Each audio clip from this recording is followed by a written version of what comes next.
before we start talking about the analysis, we should pay attention to these balls here. We have two colors, as you can see. This one means that this is a free end, and this one means that we have a connection here.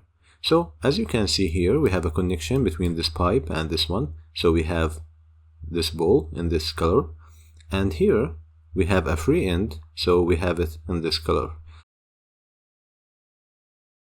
And that's why now we can say we have a problem with the purlin, because SolidWorks doesn't recognize that they are connected to this pipe here and here.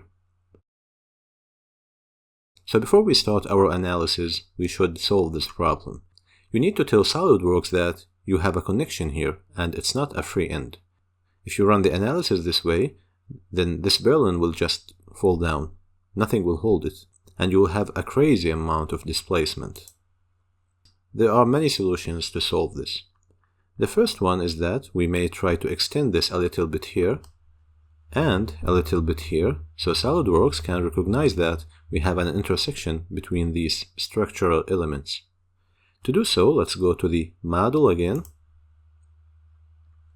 and here we need to select this sketch, then edit sketch, then go normal to, and here, instead of having this coincident, select this relation, then hit the delete button on the keyboard. Now this point is free to move, so drag it somewhere here.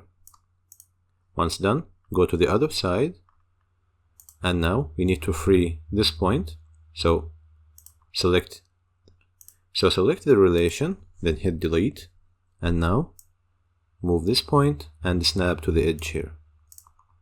Once done, finish the sketch, and now let's go back to the analysis and see the difference. So if you go to structure 1, then the joints will be recalculated, and here the color is different, which means SolidWorks recognizes that we have a connection here, and so on.